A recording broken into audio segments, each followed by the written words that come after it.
Caros irmãos e irmãs em Cristo Jesus, Palavra de Deus nesta solenidade que celebramos de nosso Senhor Jesus Cristo, Rei do Universo,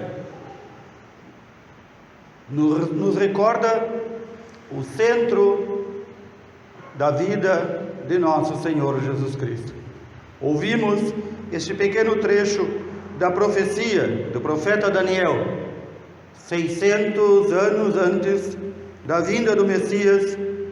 Ele, profetizando, diz: este que parece filho de um homem, ou seja, tem aspecto humano, mas é filho de Deus, este eu vi se aproximar do ancião de muitos dias, Deus Pai, o Eterno. E a ele foram dados poder, glória e realeza, e todos os povos, nações e línguas o serviam. O seu poder será um poder eterno, e não lhe será tirado, e o seu reino, não um reino humano, mas um reino eterno que não se dissolverá. Como é bela esta profecia do profeta Daniel, que ainda profetiza no tempo do cativeiro babilônico, quando todo o povo de Israel estava no cativeiro, na escravidão na Babilônia. E este Daniel, chamado entre os babilônios de Betsabé, homem inspirado por Deus, vai revelar que a libertação deste povo vai se dar quando eles se voltarem ao Senhor. E então o Senhor, no momento em que seu povo volta para si, abandona o pecado e as más práticas, então ele prepara definitivamente a vinda do Messias. É o que ouvimos também neste último livro da Sagrada Escritura, quando o apóstolo João diz que este Jesus Cristo é a única testemunha fiel de todos os atos de Deus, o primeiro a ressuscitar dentre os mortos. Primeiro, porque outros mais haverão de ressuscitar entre os mortos por causa dele. E o soberano de todos os reis da terra. Este Jesus, porque nos ama, e somente porque nos ama, com seu sangue nos libertou de nossos pecados. E porque nos ama, a estes que libertou, a nós que libertou do pecado e da morte, fez de nós um reino para seu Pai. E este reino que tantas vezes pedimos no Pai Nosso, este reino que Jesus nos ensinou a pedir: venha a nós o vosso reino. Esse reino não cai de pacote do céu, como aquela comida que cai de paraquedas em muitos países onde passam fome. Este reino é construído por nós, nós que somos os membros deste reino. E este reino é construído como por nós? Com nossa fragilidade, nossa pequenez, nosso nada, nosso pecado. Podemos nos perguntar: mas como é que eu posso construir este reino? O reino não é nosso, o reino não é obra exclusiva nossa, mas é necessário para que o reino de Deus se instale entre nós, que nós façamos a nossa parte. E diz como? Jesus nos fez para o seu reino, membros do seu reino, fez de nós todos sacerdotes para Deus Pai. De que forma? Nós todos somos sacerdotes. Claro que na igreja nós temos o sacerdócio ministerial, que é aquele que eu, embora indigno, recebi, mas todo o povo de Deus é sacerdote. O Concílio Vaticano II teve que relembrar isto, a igreja toda, que muitos já não recordam, que todo o povo de Deus foi feito um reino de sacerdotes. Como não são sacerdotes ministeriais, não podem oferecer o sacrifício da Santa Missa, apenas alguns. Mas como sacerdócio comum dos fiéis, é assim que se expressa o concílio, assim se expressa o catecismo, o sacerdócio comum dos fiéis, ele pode ser resumido na seguinte fórmula: todos nós, enquanto povo de Deus, não só podemos, como devemos oferecer ao Senhor diariamente nossas alegrias e tristezas, nossas orações de súplicas, de intercessão um pelos outros. Então aí estaremos exercendo o nosso sacerdócio. O que significa isso? Que o sacerdócio que nos foi dado no batismo é um sacerdócio eminentemente de oração.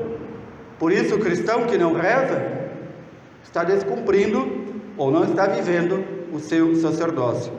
E esta oração não é apenas por si, mas é especialmente pelos demais. É a chamada oração de intercessão que nós fazemos rezando por nossos irmãos que partiram desta vida, pelas almas do purgatório e entre nós vivos, que aqui estamos. E também a íntima conexão de oração que temos com nossos irmãos que já estão na glória com Deus. E então aquele nosso irmão doente, acamado, atirado em uma cama que nada pode fazer aos olhos do mundo, ele, dentre nós, é aquele que mais poder de oração tem, porque ele pode oferecer a sua doença, a sua enfermidade, a sua dor, ele pode oferecer as suas orações a Deus, por tantas causas e por tantos motivos, não só pela intercessão, mas também pela reparação.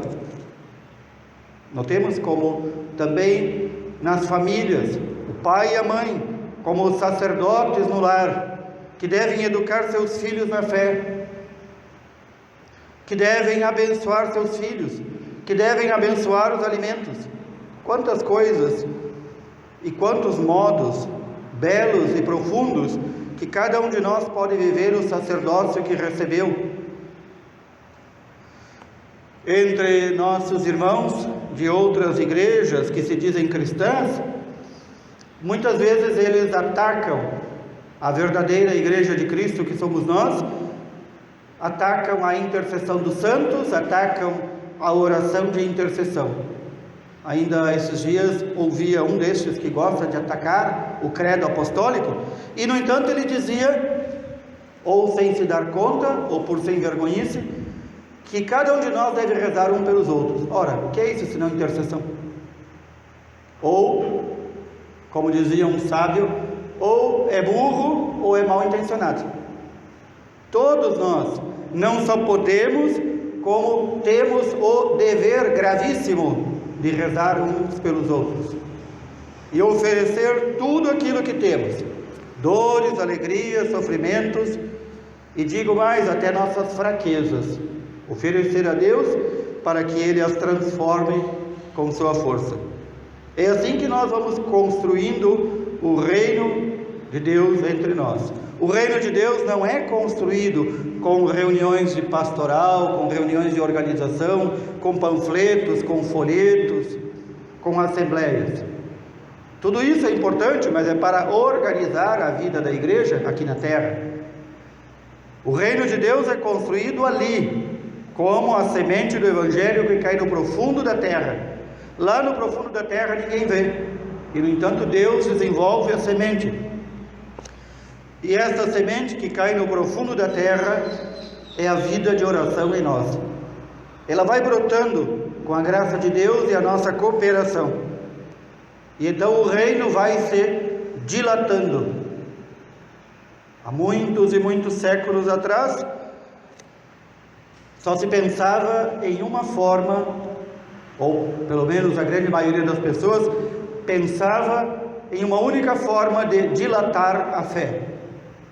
No grande clássico da nossa língua, Os Lusíadas, escrito por Luís de Camões, ele diz que essa saga do povo português, que foi pelos mares para o mundo inteiro e chegou até nós, tinha como primeiro objetivo dilatar a fé em Cristo, trazer e aumentar a fé em Cristo.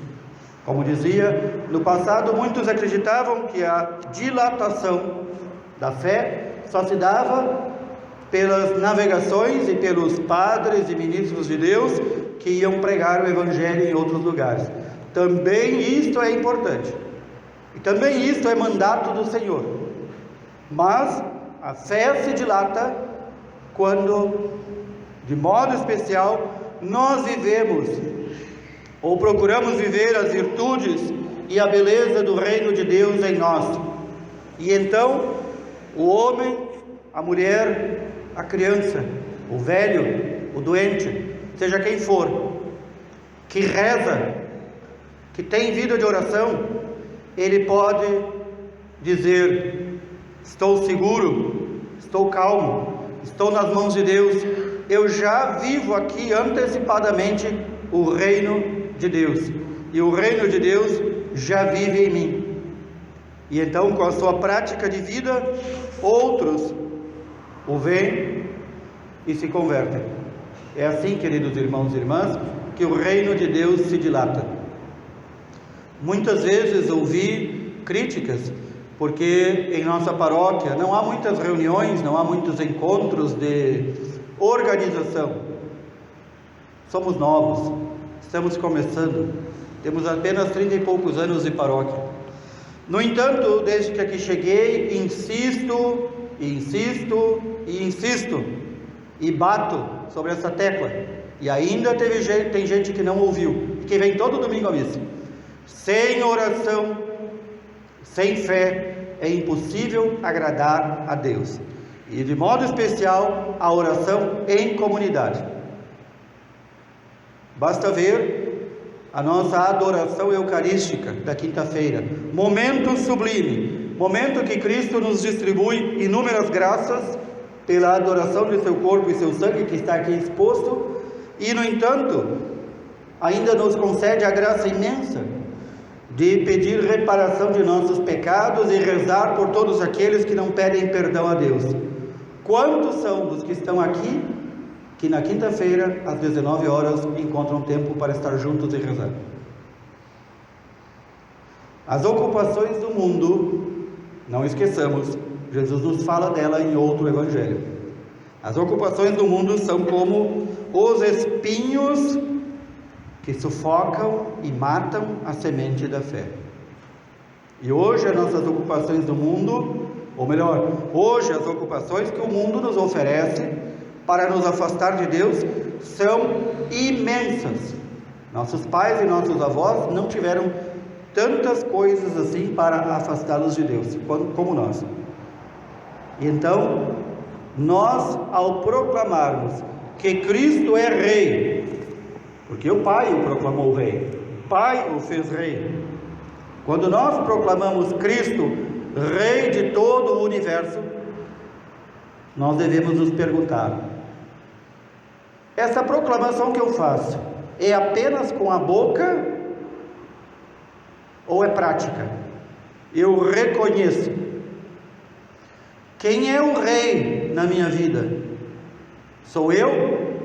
Então Cristo não pode reinar. Quem é o Rei na igreja? É Cristo ou sou eu? Se sou eu, Cristo não pode reinar. No meu trabalho, no meu estudo, na minha ocupação familiar, em todos os ambientes da minha vida, quem é o Rei? Ora, se Cristo é o Rei, eu tenho que viver segundo a soberania de Cristo. E eu já não posso mais ser soberano da minha vida. Eu não posso ser o reizinho da minha vida. Recordemos disso. Meditemos nesta última semana do tempo litúrgico. O ano litúrgico acaba com esta semana, com a festa de Cristo Rei. Ou seja, no próximo domingo nós já entramos no Ano Novo Religioso. E então, na festa de Cristo Rei, ouçamos a voz do Cristo, que é a própria verdade. Ele nos diz: eu nasci e vim ao mundo para isto, para dar testemunho da verdade, para dar a minha vida por nós, por vocês. Ele veio como voz da verdade, a verdade do Pai. Não há espaço para outras, entre aspas, verdades para aquele que ouve a verdade única que é Cristo. E ele diz a Pilatos, e esta frase ressoa no Evangelho para nós, e vai ressoar até que haja o último ser humano sobre a face da terra. Eu vim ao mundo para isso, para dar testemunho da verdade. Todo aquele que é da verdade, escuta a minha voz. Aqueles que não amam a verdade, aqueles que não procuram conhecer a verdade, não escutam a voz de Cristo. Escutam a sua própria voz, a voz da sua carne, a voz do mundo e a voz do demônio. Quantas vozes, não? Quantas vozes para nos desviar. Mas a voz da verdade reina eternamente. E a voz da própria verdade, que é Cristo, deve reinar em nossa vida. E deve reinar de tal modo que nós nos tornemos brilhantes e luminosos no seguimento da fé, no seguimento da verdade, para que aqueles que não creem passem a crer, pelo nosso testemunho. E assim, dilatamos o reino de Cristo entre nós. Que assim o Senhor nos ajude e nos mantenha firmes, obedientes à sua voz de Rei e Senhor. Louvado seja nosso Senhor Jesus Cristo.